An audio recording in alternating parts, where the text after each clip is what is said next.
Social media. Everybody here has it, whether it's personal or for your business account, and they're different. They're similar, but they're different. So again, we've hit a lot of these different buckets today, and social media fits right into the word of mouth bucket because it's everything that happens here in this room. It's just happening online. We covered that a little bit earlier in the content marketing session, and then Lexi gave you a good framework from an SEO standpoint as well. So I want to start with this story, one of my foundation stories that I told you guys about earlier. So we eventually were able to get out of this tent, and this was the gas station location that I spoke so fondly of earlier. Remember, it was next to the gas station and the liquor store and the hourly hotel. It was wonderful, but it was all we could afford, right? It was what we did. And we were going all in, doing the content marketing stuff, posting on Facebook. This was 2015, so Facebook was still really big for organic for us. So we were posting constantly, always trying to drum up business because this location was on Nicholasville Road, which, if you're not from Lexington, of course you're not going to know what that is, but you probably have a road like this in your town. It's 4 lanes wide, and everybody does 70 and a 55, and nobody stops. And this was basically off to the side, and people would just fly by all day long. So we were doing social media marketing, trying to get people to stop in and come see us. Well, we were doing a pretty good job. And then one day I get this message on Facebook, and this guy says, "Hey man, I just got to let you know, we were going to come try you out, but then we saw the location and where you guys were, and I just don't think we can eat there." Yeah. Which is a weird thing to message somebody that you don't know out of the blue. And I didn't know how to take it. My ego at first was like, this guy, bleep this guy. I can't cuss because I didn't bring any cash today, so I can't afford the bill. But I took it as a chance to really try to connect with this guy, and if he had said that to me to my face, I would have done something to be like, "Hey man, you got to come try, you got to do something." So I just took that, what I would have done in public, and I took it online. And so I said, "Hey, what's your email? I'll send you a coupon. I'll get you a free, $10 or something. And you come in and eat something, take it to go. If you can get in and out without getting murdered in the shady area, you'll be good." And he did. He ended up coming in. He redeemed his gift card. And he ended up loving the food. And then that guy came and ate with us for the rest of the time we were open in that location and when we moved to a better location later on. And the reason I tell that story is that I think we make social media marketing and social media content, we make it really complicated, but I don't think it has to be. I think we essentially need to remember that the social media is essentially just the town square, but it's online now. It is everything that happens in real life just happening on the internet. But the thing that we forget sometimes, and we'll get into this a little bit later, is that if you were standing here, you guys are all sitting at tables with each other. If somebody at the table was looking at everybody else at the table saying, "I got this item for sale, I got this item for sale, I got this item for sale, I got this item for sale, I got this item for sale," and if that's all you said the whole time you were here today, we would go survivor mode and vote that guy off the table. He'd be gone. Send him to the back of the room. But we do that. If I go look at your social media now, how many of you, it seems like that? And I don't think it's anybody's fault. It's just we got to sell stuff. Back to the cash flow thing from earlier, right? So a little bit of context on how big social media actually is. This graph comes from a website called domo.com. They go out and collect a bunch of data for social media and other internet websites.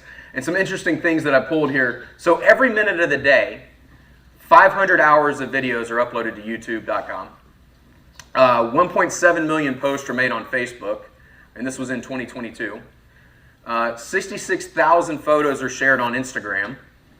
And there are 347,000 tweets made every single minute. More if, the president does something dumb. Or good, depending on which side you're at. I don't really care. So we remember this graph from earlier, right? Organic social media content is right in here, right? And the best social media plans, they include both paid advertising and organic stuff. So at first, what I want to do is cover how can we get these platforms to show our stuff? Because here's the thing. Facebook or Meta there, they want to make you pay to have your information displayed. Every time you post something for sale in this bucket, you're taking somebody off the platform. And you basically got to do it for free. Facebook doesn't like that. So what they're going to do is nerf your organic reach. That's what we call that. Versus if you paid an ad, so you got 4 organic stuff and then you paid for something, they're going to let you do that because you paid to have your stuff promoted. So how do we get our content shown? That's the big question, right?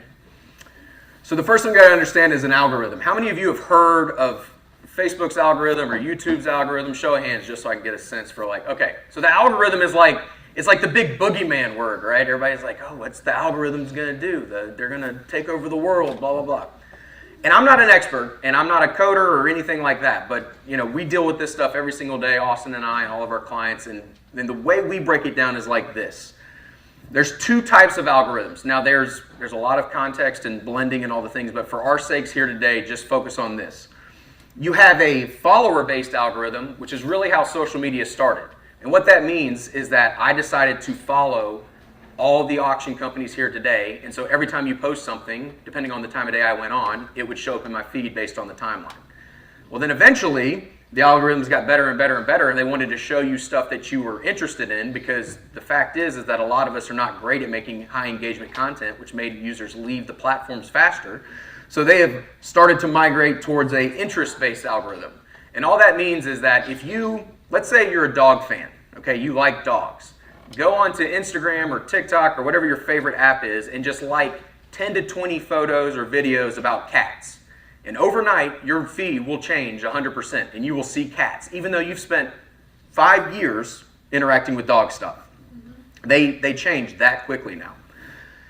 So here's where all the platforms land on this graph. On the far left here, you have LinkedIn, which is Microsoft is always a little bit behind everybody else for whatever reason. They're still a follower-based algorithm. And LinkedIn has a content problem where they have more people on there consuming than actually producing content. And so that delta is an opportunity for us to get more organic reach. That's like when you scroll down and you see a LinkedIn the LinkedIn wall and you see Sally likes this photo and it's some random person that you've never met or connected with in your life. It's because they need more content in the feed to keep you scrolling so that they can sell more ads. That's all these platforms want to do. They want to keep you on the platform so they can sell ads and make more money.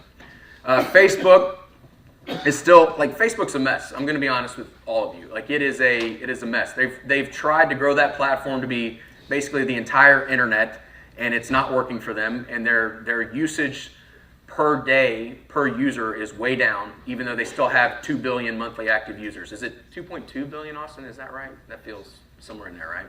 So everybody's on it, but we all spend 20 minutes on it, 5 minutes on it. It's very little time. Twitter, same thing. It's mostly follower-based, but they've changed a lot of things since Musk took over, so it'll be interesting to see what happens in 2023 as they continue to evolve that algorithm. Does it move further to the right on an interest-based scale? Instagram, which is owned by Facebook, same thing. TikTok comes out right before the pandemic. It was Musical.ly, and it was purchased by TikTok and rebranded. Instagram freaks out because everybody starts using TikTok in their core demographic there. And so all of a sudden, Instagram starts changing everything. And if you're on Instagram, you know that. You'll see that the videos start showing up, and then one day the feed looks like a TikTok thing, and then Adam Mosseri, who's the CEO, comes out and says, nope, we're not doing that anymore because a Kardashian tweeted about it, and so we're going back. And then it's just, Instagram's all over the place. They're back and forth, back and forth. They don't know who they are, what they are, why they are. They're lost. So maybe they figure it out, maybe they don't. But they're somewhere in the middle. You get a little bit of discovery, you get a little bit of follower feed. It goes back and forth. YouTube is 70 to 80% interest-based. Of the views that we get on YouTube and what we're seeing from other users on that platform is it's 70 to 80% discoverable content. So it's videos that are recommended to you or that you're searching for, but very, very seldomly are there channels that you actually subscribe to that you're actually getting views that way. And then TikTok is the craziest.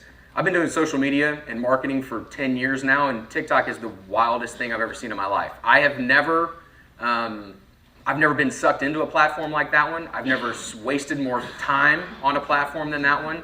And I've never seen better content than that one. And somehow they have all of it. They have friends on there, they have family on there, they have influencers on there, they have sports brands on there. I mean, everybody's on it. And it's like the consumption rate for this platform is scary. Like cigarettes unhealthy for you scary. Like it is freaking me out. And you love it. What's that? Yeah, maybe. So what's that? And you love it. I do love it. It's great. That's a secret though, just between us. The three over here on the right actually have the option for SEO now. So remember earlier when we were talking about Google SEO planning, that was really just for the Google stuff. But now, there's plenty of articles coming out talking about how Gen Z, this next generation that's coming up, they're going to TikTok, they're going to Instagram, and they're saying best restaurants to eat at in Nashville.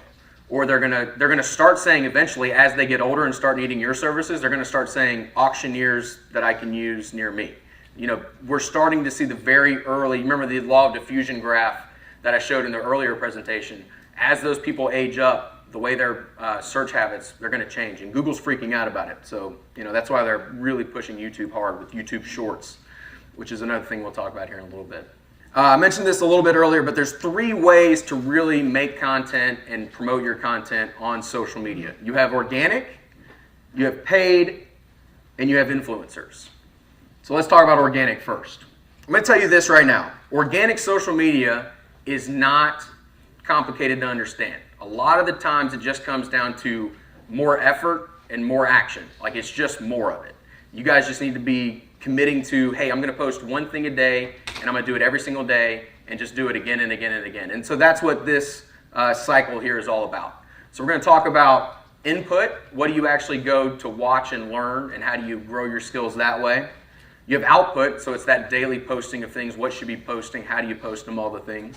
Data, like what are the actual metrics that we need to be looking at to see if something is working or not working? And then community, because you can beat your head up against a wall posting stuff online and you can feel like you're going crazy and that you just don't know what you're doing. Having a community piece is really, really helpful. What do you So, mean community piece? Community piece would be like, you know, people there at your table that you're sitting with being like, hey, we're going to form a group together and say, you know, I'm going to hold you accountable to posting and you're going to hold me accountable, and then you guys can just talk about it. Because if you're just out there creating alone and trying to make content on your own alone, like your ideas are going to sort of suffer because you're just insulated in your own thing. You don't have anybody to bounce anything off of. That's what I mean by community. I don't know who asked that question. It was like a C, a fade. Okay, cool. Did that answer your question, or? Okay, cool. You're referencing like a soundboard, right? Yep. So, to start with, we're doing input. Okay, we have to emulate before we can innovate. And emulation is a big deal because you have to know all these different platforms, people behave differently on all of them, right? And so first off, before we can start emulating, we have to pick one platform to really do well at. Like, a lot of times we can get bogged down by trying to be on all 6 or 7 of the social media platforms, and then we don't really get anywhere fast. So you'd be better off picking the one, back to the ideal customer profile from earlier, pick one that you think your ideal customer is on, and just find a way to really grow your brand there. So which platform are you going to focus on? We have to first know how people are acting, who's on those platforms. And everybody's on every platform, but this is how they act. On LinkedIn, they're very buttoned up. It's professional. And this is Dolly. She's even subject to this. Facebook, you know, it's very family focused, very Christmassy there. On Instagram, it's fun, it's social, all your friends are there. And then Tinder is what it is. I've been married a long time. I don't know anything about that app. But here's all of them, right? So Facebook's for family, really. Instagram is social. Twitter is like a live news water cooler thing. LinkedIn is professional development network type thing. YouTube is what we call edutainment. There's education and entertainment. Those videos do really, really well there, especially for the brands that are in this room here. And then TikTok, like I said, is everything. It's scary. It's everything.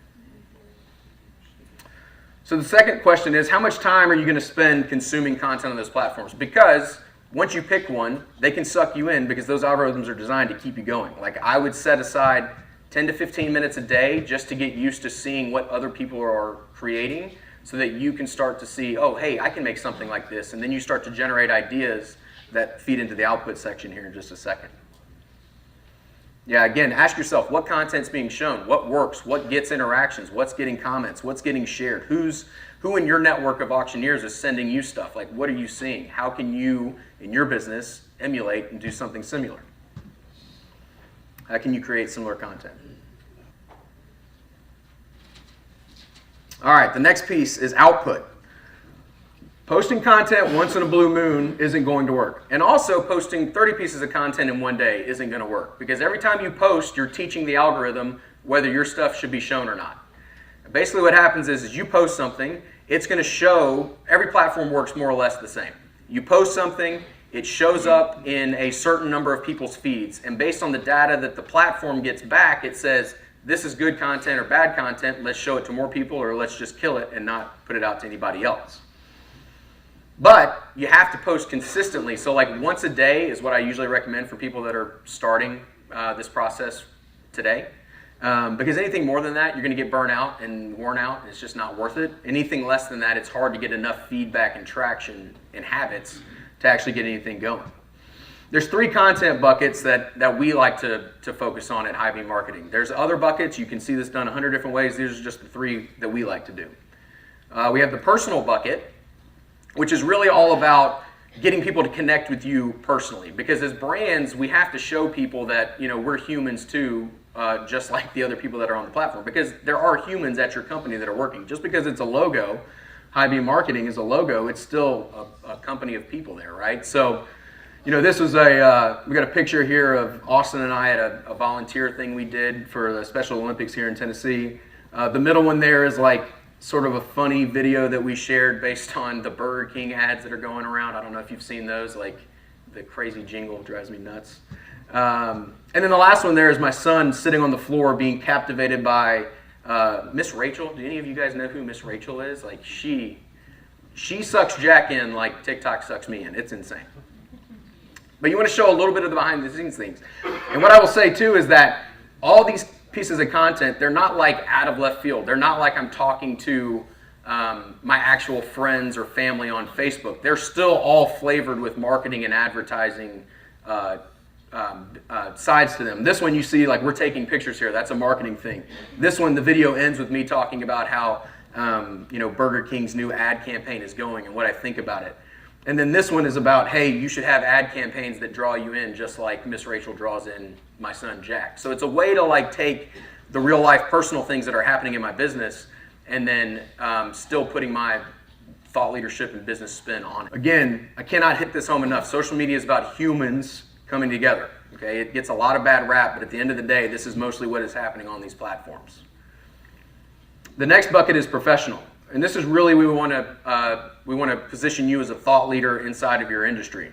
So for us, the way we do it at High Beam is that we have a podcast where we talk about marketing every single week, and then we clip those videos out and we put them up, and we talk about, like this one was about how when you're making a Facebook ad, the creative really matters, whether you're not going to be successful. The one in the middle there is all about how to build a brand and how one person telling your story is basically a brand, and then getting 100 or 1,000 or 1,000,000 people to tell your brand story is a bigger brand. And so that is all thought leadership training stuff. And the one on the right there is just me on my back porch when it's warm for some reason pontificating about Chick-fil-A. I have a weird love-hate relationship with Chick-fil-A. I'm happy to explain later. The big thing here is establish yourself as a thought leader in the industry. You know, you guys are all from all over the country, and I'm sure you compete on some level, but for the most part, you're able to really establish yourselves in your local markets. Back to the earlier presentation, where content marketing and social media marketing are really one and the same, which is why I'm glad I got to do both of these today. You want everybody that's in your target market to, when they're thinking, hey, I need an auctioneer, it's you. It's automatic, it's you. And social media is just a tool that we can use to further establish yourself as that automatic choice. And the last bucket is the bucket you all are really, really good at. It's the promotional bucket. It's that one where I'm like, hey, I got this sale happening today, February 28th, we got a sale going on, 3 p.m., blah, blah, blah, boom, boom, boom. We got these items going out, da, da, da. That's the promotional stuff. And when it's time to sell, it's time to sell. Like, don't hedge it, don't get around it, all that stuff. If you're going to pull people out of the feed, do it. You can see here, these are like, hey, we grow your business. We're highly reviewed. Here's who we are. Come buy from us, buy from us, buy from us. But the ratios matter. Because if you go look at our feeds or whoever we're working on, 80% of the content that we post is in those first 2 buckets. And about 20% on the high end is in the call to action bucket where we're trying to sell you something.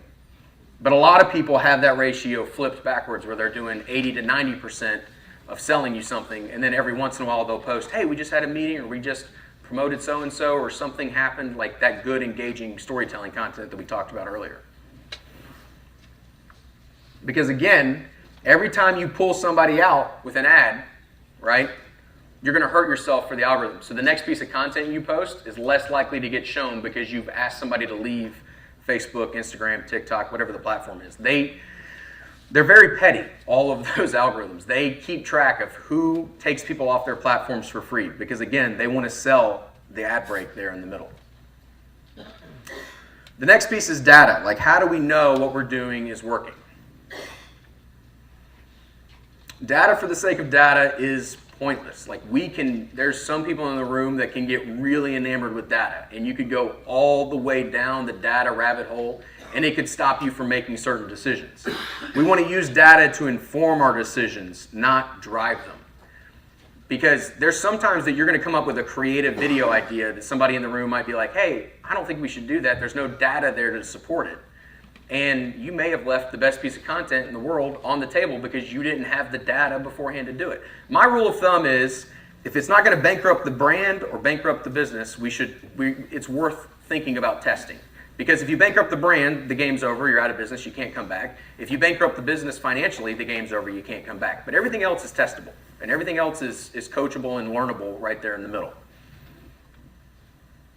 So, first metric that matters a lot is impressions. And impressions is simply the number of times that your post was seen. This does not mean it was seen by unique individuals, but we tend to see impressions tend to be 90 to 95% organic, single user seen. So, for instance, if 100 people saw something, or if you got 100 impressions on a post, 90 to 95 people were actually shown that post. Some of them saw it twice. Maybe they saved it, maybe they went back to it. We don't know what they're doing necessarily. And on these platforms is where impressions really matter. Facebook, Instagram, LinkedIn, Twitter, YouTube. Then we have engagement. And engagement is just interacting with a post. That's likes, comments, shares, saves. And that is on every single social media platform. They all have that. Then we have views. How many times were your videos viewed for at least 3 seconds? Some of these, like LinkedIn, is 2 seconds. It depends on platforms. But for the most part, the rule of thumb is, did you get somebody to watch your content for at least 3 seconds? And then it shows up as a view. And then we have something called average watch time, which is how much of your video was actually watched. This is really interesting. So this is a video from a barbecue channel that I had from back in the day.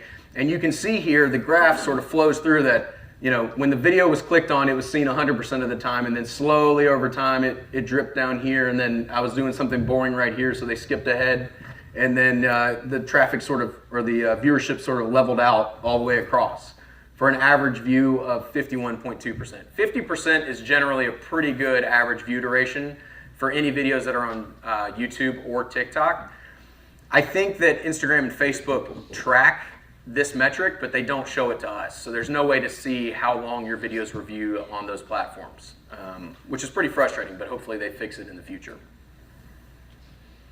And then finally, we don't need to hit it home again, but again, community. Who can you talk to? Who can you rely on? Who can you work with in your office as a team to go out and create content? Because if you're trying to do it on your own, it's a grind, and it can get really old really quickly. And if you do it with somebody, you really up your chance of success. And then I have a problem with circles and flywheels and all the things. So this is why this is in a circle, because it's a continuous process. It's not a funnel. It's not a one-time activity. It's not a one-time football play that just happened and we scored and it's over. This is every single day for the rest of your business's life. If you want to win on social media, this is what has to happen. You have to consume content. You have to see what happens. You have to go make your own content, put it out, do the thing, do the thing, do the thing.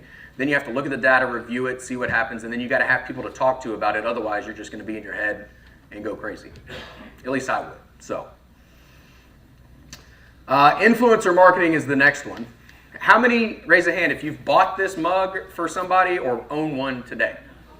Oh yeah, okay. I'm seeing a trend of who is raising their hands right now, by the way. I got sucked in. I was forced / super willing to purchase one of these for my wife this Christmas. And did anybody stop and go, why did a 100-year-old camping thermos brand all of a sudden become the water bottle to have across America? No, just me? All right, well, I'm a marketer and I just got fascinated by it. Because I remember my grandfather having one of the old green beat up ones. Yeah. This table is all in on this. This is, pay attention to influencer marketing. But like they changed the logo, they changed the look of the mug, they changed everything.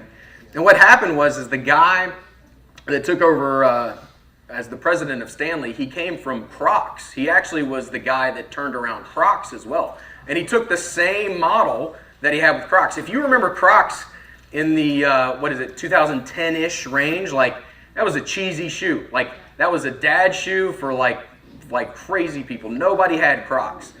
And that guy came along and he said, hey, we're gonna put these shoes on influencers. And at the time, that was 2014-15, it was like Justin Bieber collabs and some other celebrities, Post Malone, whatever. And all of a sudden, Crocs blew up and was the thing.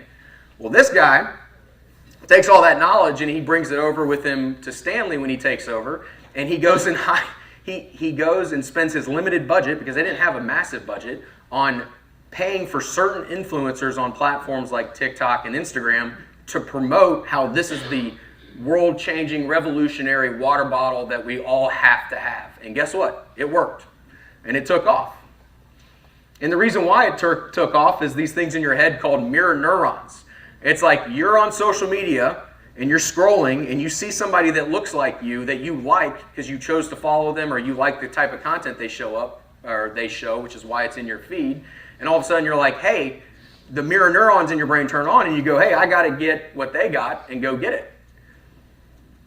Remember this graph from earlier, right? All of a sudden, when these people, these tend to be your influencers a lot of times, when they start doing stuff, this group of people starts looking and saying, oh, we got to catch up. We got to do the thing they're doing. And then all of a sudden, my grandmother has a Stanley and she's a laggard. Like, she is way behind. But she's got one. So the question you got to answer is there somebody in your world that has an audience that you can leverage, that you can partner with? This is where it gets a little specific for you guys as an industry, but I would imagine if we sat down together for 20, 30 minutes, we could probably brainstorm somebody else that has a similar audience to what you've got, and then find a way to partner together. And the last piece, the last way to really hammer home social media marketing is paid media. And paid media is where we're purposely running ads for this part of the content. Paid ads work in conjunction with organic content. Across the board, Austin is our paid media guy at Highbeam. And across the board, what we see time and time again is that really great companies with great organic content tend to have cheaper ads for a myriad number of reasons. They've built better brand, they've built better value, they know how to make content on Facebook, let's say, that is good organically, which is the hardest way to do it, and then they go take the really high-performing Facebook videos and post organically, and then they retool them a little bit and make them an ad. And all of a sudden their CPMs, which is what it costs to reach 1,000 people, goes way, way, way down. They work together. And if you just do one or the other, you're going to be leaving some juice on the table. And I will tell you that we have, I've seen a lot of people waste a lot of money trying to figure out how to run paid ads, and if you don't have somebody in your organization that does it, like, you should find somebody else. Obviously, we'd love to talk to you, but if it's not us and you go to like Fiverr or you go to your network and you find a contractor, these are the 5 things we always recommend people look for in a paid media person, because honestly, it's too much to try to teach in an hour-long seminar. And like, I think there's Facebook and Google and Microsoft, those platforms would love to take your money. They would be very happy for you to hit the little blue boost button and call it a day. And they'll be like, hey, sorry you didn't sell anything today. It is what it is. This is an area that you really need a professional, somebody that's in this stuff every single day working on it. And these are the 5 things we tell people to look for. You want to make sure they have a proven track record. You know, a lot of people are really good at selling their thing. They're really good at selling or sending out cold emails, getting your attention and selling you the dream down the road. But ask them, hey, in my industry, have you done this before? Like, how did you do it? How did it work? What are the guarantees I can get? Prove to me that you can do it. Make sure this person has a whole business mindset. You really want somebody that can speak to you at a strategic level and at a partner level, and not at just, hey, I'm trying to run as many ads as possible so I can make as much money as possible. You know, that's good for them. It's not good for you. It kills your cash flow, which, you know, just puts us out of business way too fast. The next thing is open communication. We tend to find that when we bring on contractors for Highbeam marketing, if the first 90 days sets the tone for the entirety of the relationship. A lot of people are really good at interviewing before they get the job. Whether that's a full-time job or that's a contractor job, they're really good, they're really motivated, and then all of a sudden it becomes official and real, and they disappear on you. Or the communication becomes infrequent. Like I emailed you on Monday, I didn't hear back until the following Tuesday, which is crazy. So if somebody you've hired is all of a sudden in the first 90 days, their communication is not up to the standard you want, and they're not taking coaching from you when you're saying, hey, I need more communication from you, just let them go, because you can't fix that. And it's a big deal. Another one is you want to make sure they fit your company culture, because these people are going to probably be on phone calls with you and your entire team. And what you don't want to have happen is this contractor that you've hired to run your paid ads is like making everybody on the Zoom call mad as you're having this meeting, and then all of a sudden they hang up and get to go back to their jolly world, and you're sitting there left with as the leader with all the people on the team all mad. So make sure they fit your company culture, because even though they're a contractor, they still culturally are basically like a full-time employee. And then make sure they deliver on their promises early, because again, we're all really good at selling stuff on the front end. I'm really good at selling advertising. Like we're really good at understanding your pain points and telling you what we're going to do for you. But you want to make sure that the things they promised actually happen in a reasonable time frame. Because if they don't, and they're like, oh, hey, no, give it another 6 months, give it another 30 days, 45 days, like, no. Like, make sure they deliver, make them deliver. There's a story that Albert Einstein was walking across campus with his TA, and he had just given an exam, and they took up all the tests, and they were headed back to the office to grade them. And the TA looks at Einstein and goes, hey, didn't we give the same exact test with the same exact questions last year? And Einstein goes, yeah. And the TA looks at him and goes, they're just going to copy the answers from the class last year. They're going to know exactly what happened. And then Einstein looks at him and goes, no, physics changed in the last year. Even though the questions are the same, the answers have changed. And that's social media, because what worked on Facebook in 2012 does not work on Facebook in 2023. Vertical videos on Facebook did not exist in 2014 when I started doing this. They exist now. It's a big deal. And the worst thing is that it changes for all those different social platforms that I showed you earlier. Every single one of them, all 6 or 7 of them, are changing every quarter. It seems like it's wild. The big thing I want you to focus on here is reacting to the platforms. Don't try to predict what's going to happen on them. Do you guys remember Clubhouse? This was the thing. I remember sitting at home and everybody was like calling me, Chandler, should we be on Clubhouse? And at first I was like, the what? Get on it, get on it, get on it, get on it. The fastest growing app, it had nothing to do with us all being locked at home and being crazy. It was going to be the next big thing. And then what happened to it? It disappeared. I know people that stopped posting on Instagram consistently, even though that was delivering the business results they wanted, to go chase the new shiny object. Because if you're like me and you're an entrepreneur, you're a visionary type leader person that likes to try new things and do new fun stuff, you're like, hey, shiny new toy, I'm going to go devote 20, 25, 30 hours a week to figuring this out.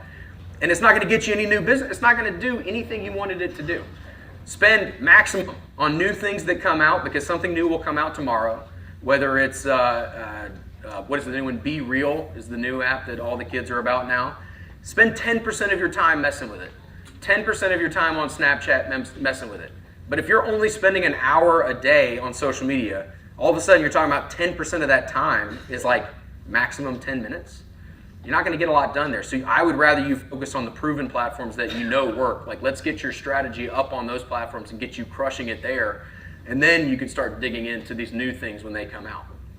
And maybe they'll take off. Maybe they'll be the next TikTok for your business. Because had at the same time you jumped on TikTok, which was also a big time quarantine, early 2020 social media new thing. Had you gone all in on that and spent some real time on that platform, you'd have a pretty serious sized audience now.